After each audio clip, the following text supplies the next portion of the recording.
You are listening to the Horse Radio Network, part of the Equine Network family. This is Celebs with Horses, highlighting celebrities from film, TV, the arts, and music, and their love of horses. Hosted by award-winning author, Lisa Wysocki.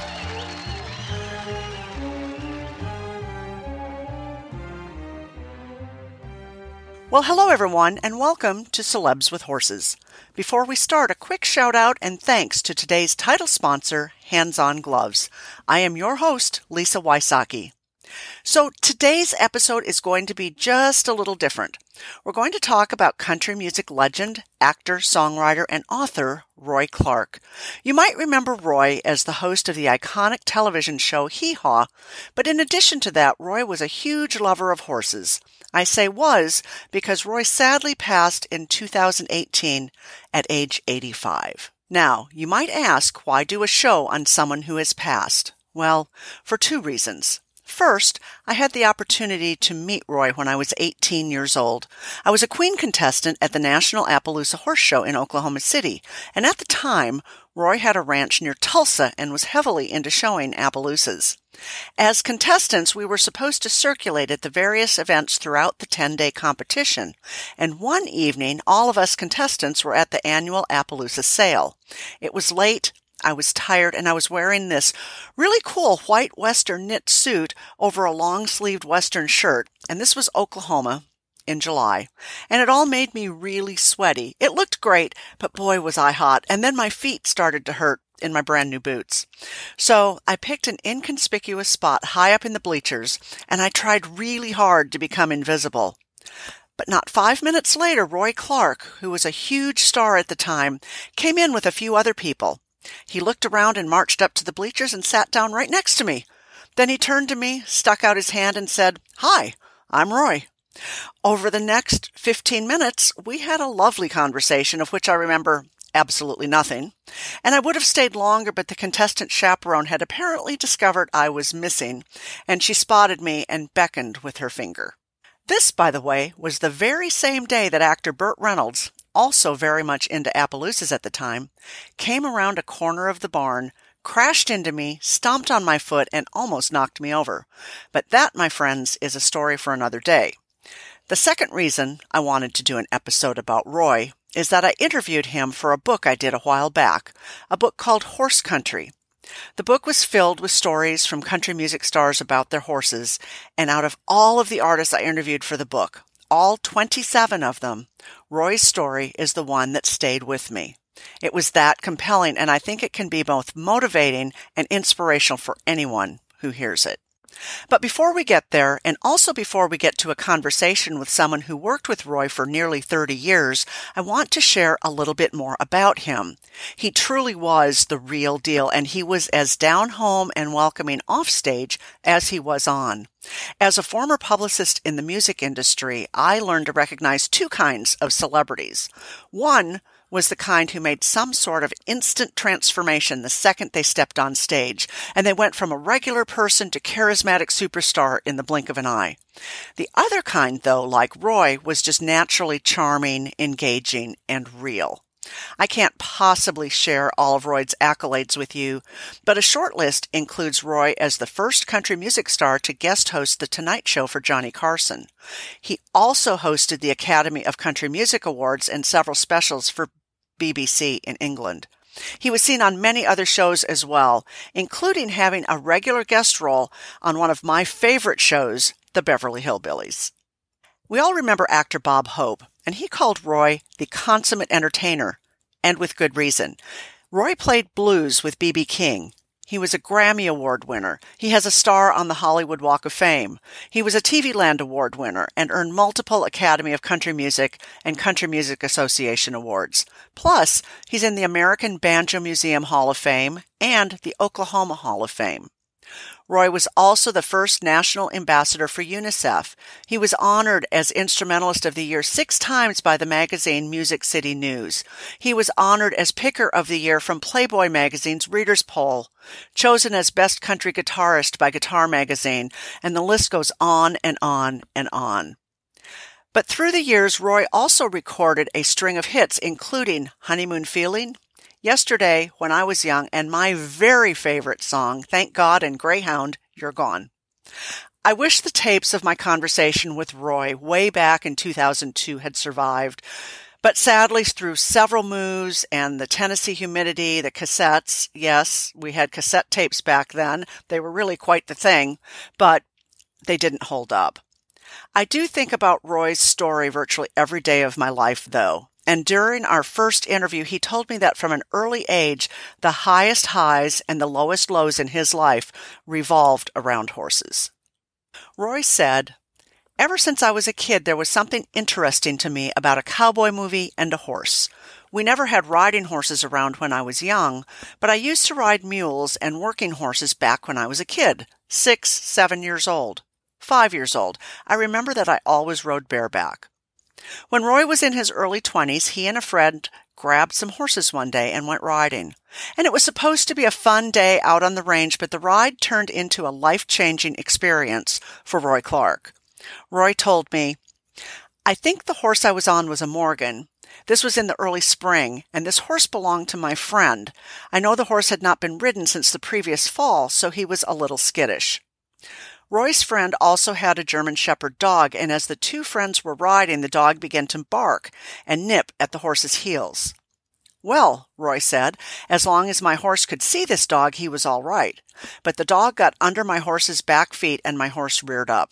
Looking back, if I had just given the horse his head, we'd have been all right. But when he reared, I got scared and I pulled back on the reins. The horse had a Mexican bit, and if you're familiar with them, you know when you pull back hard, it can be hard on the roof of the horse's mouth. But I kept pulling back, and this poor horse not only got up on his hind legs, he started walking backward. Finally, he hit a little up bank, and I was still pulling back on that bit, and really, it forced him over backwards. I felt him fall, but by that time, I had slid off and I was sitting on the ground. I had just turned to get out of the way when this horse fell backward across my leg." Roy broke both bones in his leg straight across between the knee and the ankle and didn't walk for 11 months.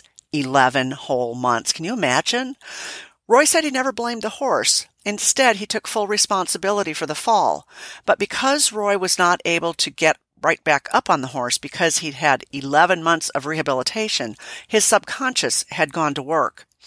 Roy said, "I'd often heard that if you fall off or if you get hurt on a horse, you need to get back on as quick as you can so you don't build up a fear. Well, I physically couldn't, get back on a horse for some time." Now, let's jump forward about 3 years. Fellow recording artist Elton Britt, who around the time of World War II had the first million-selling country record, it was a song called There's a Star-Spangled Banner Waving Somewhere, was a friend of Roy's. Roy said, "Elton was a real horseman and an outdoorsman, and about 3 years after my little mishap, I went up to his farm, and he had a yearling colt he wanted to show me. Elton took me out to a round pen, and I realized that this was the first time I had been around a horse since the accident. I stepped into the pen, and this horse took 2 steps toward me. Just 2 ordinary walking steps. He just walked over like any horse would, being inquisitive, kind of slowly, and I tell you, I broke out in the coldest sweat and started to shake, just uncontrollable shaking, and I realized that a real fear of horses had developed since the accident, but it had been dormant. Because I had not been around horses, there had been nothing to bring my fear to the surface. Somehow I climbed out through the pen, but I was shaking and sweating like all get out." Rationally, Roy knew that the horse who had hurt him had not meant to, but that rationale was hard to explain to his shaking and sweating body. Roy said, "A horse really will do everything he can not to hurt you. I mean, if you fall off in front of a horse, he'd do his best to step over you. I'd fallen off several times before. I'd ridden a horse down a grade and lost my balance and slid off. I slid right under that horse's feet and he stepped over the top of me so I would not get hurt." But after the incident with the colt in the round pen, Roy understood that he had to do something to get over his fear. He said, "I realized how ridiculous this fear was. I knew logically that I had become afraid due to a freak accident that I myself, out of my own fear and ignorance, had caused." We're going to hear how Roy got over his fear of horses in just a minute, but first, a word from our friends at Hands-On Gloves. I love our hands-on gloves, especially because with them you can actually feel the horse as you groom. Really, they're absolutely amazing. Whether it's itchy bug bites, sticky sweat marks, caked on mud, or exuberant springtime shedding, hands-on gloves gives you the tactical tools you need to get the job done right. Hands-on gloves comes in pairs, so you'll get twice the work done in half the time. And since they are available in 3 different sizes, you get the gloves that work best for you. Plus, they come in a number of very cool colors. Hands-on gloves are available at major retailers nationwide or at handsongloves.com. And now, back to the show. It took some time for Roy's shaking to go away. He took the entire next year, a solid 12 months, to think every single day about all the good things horses brought to people, all the good things horses brought to him, and about how much he truly loved horses. Every day, he'd take some time to think good thoughts about his equine friends. Roy said, "After about a year of thinking, I was out in West Texas when a friend invited me to come ride. So I went out and I got on this horse. I felt a little uneasy that first time I climbed aboard, but it didn't last long. It really was okay. I had thought so much about horses and the fall over that year that it turned out I'd been able to conquer my fear through positive thought. I think that time we rode most of the day, and we rode for 2 or 3 days. I was so elated that I could ride that horse, because it was probably 4 years from the time I fell until I got back on. That expression about getting right back on after a fall is true. I mean, it is true to the hilt." Once Roy conquered his fear of horses, he decided that he actively wanted them back in his life. I mean, really, who wouldn't? Through the help of another friend, Roy claimed a thoroughbred racehorse at a track in Maryland, and Roy's wife, Barbara, became interested in the sport of racing. Roy said, "Barbara wasn't into the racing part so much as the horse itself. She really got into pedigrees and blood strains, what horses crossed well with other horses, and all that part of it. She was so excited about it that I gave her a thoroughbred mare for Christmas one year. That mare was a beautiful 1970 bay mare named Seductive Lady, and she became a huge part of the Clark family and lived on the Clark Ranch until the ripe old age of 32. But after several years of racing, Seductive Lady developed a bone chip in her knee, and the Clark's veterinarian and his trainer gently suggested they not go through the expense of repairing the joint, that instead that they have the mare euthanized. Roy told me, everyone advised us that she was not that expensive of a horse, that it was going to be an expensive operation and we shouldn't go through all that expense with no guarantee. But Seductive Lady was more than just a horse to Roy and Barbara Clark. She was a thoughtful gift from one caring partner to another, and she represented their first success on the racetrack. So they took the chance. Roy said, "After the operation, the surgeon came out and said, 'Well, we're glad you made the decision. The bone chip was about the size of the end of my thumb. It was a really big bone chip, but it did no damage, no torn ligaments or anything.'" Roy and Barbara brought Seductive Lady back to the ranch and let her rest for about a year, and then they brought her back to the track and she won quite a few more races for them. When Roy and Barbara retired the mare from the track, she then became a brood mare. Roy said, "We sent her to Florida and bred her to Bold Nesian, who was a son of Bold Ruler. Well, her first foal, Bolductive, turned out to win $236,000 for us. That was our first racehorse that we had bred, and so we were a little spoiled, and very, very proud, too, that we had taken this horse that I had given Barbara for Christmas, and she turned out to be such a super racehorse and a super broodmare." Through the years, the Clarks also bred Seductive Lady to several top stallions in Kentucky, and when Bolductive's racing career was over, the Clarks put him out to stud. One thing led to another, and they built a broodmare facility on the ranch. Roy turned around one day and realized he had 60 horses on the place. After that, he said, we started cutting down on quantity and paid a lot more attention to quality. Roy said that out of all the horses he's been around his entire life, Seductive Lady is the one who is closest to his heart. "She always ran good for us," he said. "She was always a very dependable horse. I really miss looking out in the pasture and seeing her there. It's just not quite the same without her. Her life with us and ours with her was like a fairy tale." We'll get back to Roy's story after a quick word from our friends at Yard Glider. My Yard Glider is my favorite tool. It makes hauling just about anything around the farm easier. Hay, feed, brush, anything. If you haven't seen one of these, Yard Glider is a modern-day stone boat. It loads without lifting, it hauls more, and it dumps faster than a cart. I got my Yard Glider a few months ago, and since then it has helped me move more stuff than I could ever have imagined. I can pull it with the truck or a small riding lawnmower, and I use it every single day. Seriously, every farm and every property should have one. Yard Gliders are made in America, and you can get yours at yardglider.com. Use code HRN and save 10% when you order right now.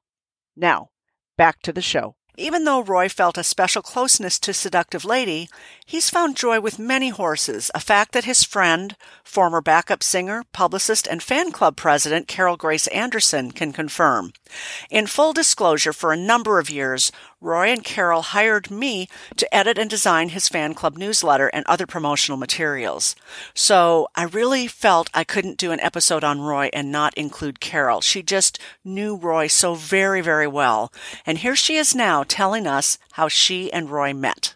Back in 1979, a woman called Mary Beth, my late sister, and me, and said, would you be interested in auditioning for Roy Clark to go on the road and be his backup singers? We go, sure. And so we auditioned and we got the part.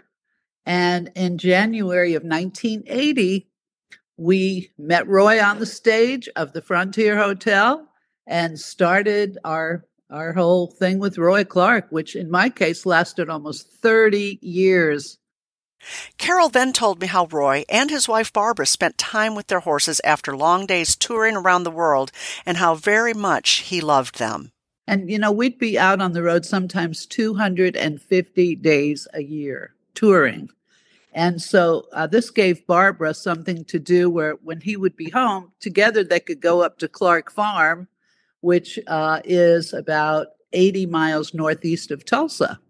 And that's where they kept their horses, which they had several. They loved thoroughbreds, quarter horses, whatever. And so, in fact, in 1983, Roy wanted to start a racing resort near Tulsa. He and some investors, but it never did go through because of all the, goings on between trying to get all kinds of permissions and all that. So it never did happen, but it would have been a nice racing, quote, resort. They had several racehorses. Barbara had one called Lady Capade, who won a few races. They had one called Miss Jacqueline, which they called Miss J. They had another one called Diamond Solitaire. And one of their favorites was Australian Kid. So, but they had these horses and caretaker, and they were very serious about being owners of these thoroughbreds and these big racehorses. He loved it. Yeah, he would talk about it all the time. Carol had spent so much time with Roy that I wondered if my brief impression of who Roy was as a person was accurate. Turns out it was. And I get asked very often, what was he really like? And I said, you know what? What you see on TV and on Hee Haw for 24 seasons, that's who he is. He was just always like that. He was always fun, always very faithful to his fans, and just thought of them and appreciated them. And he was down to earth. Anyone could come, hey, Roy, like he's their uncle. That they just felt like they could approach him, and he was approachable. So he was just a very intelligent guy, I must say. He knew so much about so many different subjects. And so he was just a terrific person. He almost became like family, with my parents and my sister. And we just all felt like family. Yes, Roy Clark was humble, approachable, and he truly loved horses. During my interview with him so many years ago, he also told me, every horse, I have found, has their own personality, their own aura, and when you get to know them, there are no two horses alike. They might be similar, but they all have different traits, and that is a wonder in itself. And there is nothing, even as thrilling as the racing part of it is, that can come close to helping a mare have a foal, helping pull the baby out, cleaning the foal off, helping him stand and see him start nursing. It doesn't take long, and then the babies are out in the paddock, running around, jumping up and down, and really enjoying life. And then you're starting them in training and taking them to the track, seeing your colors on their back and seeing that horse run in a race, and you have been there since the very beginning.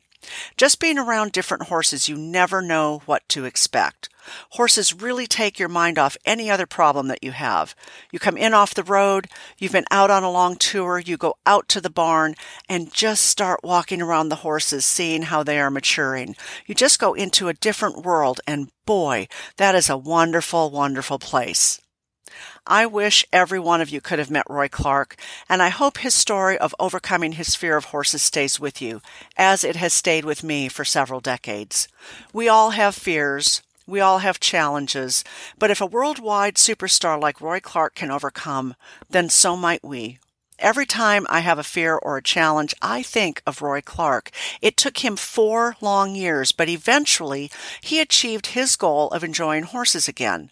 He did it through daily positive thought.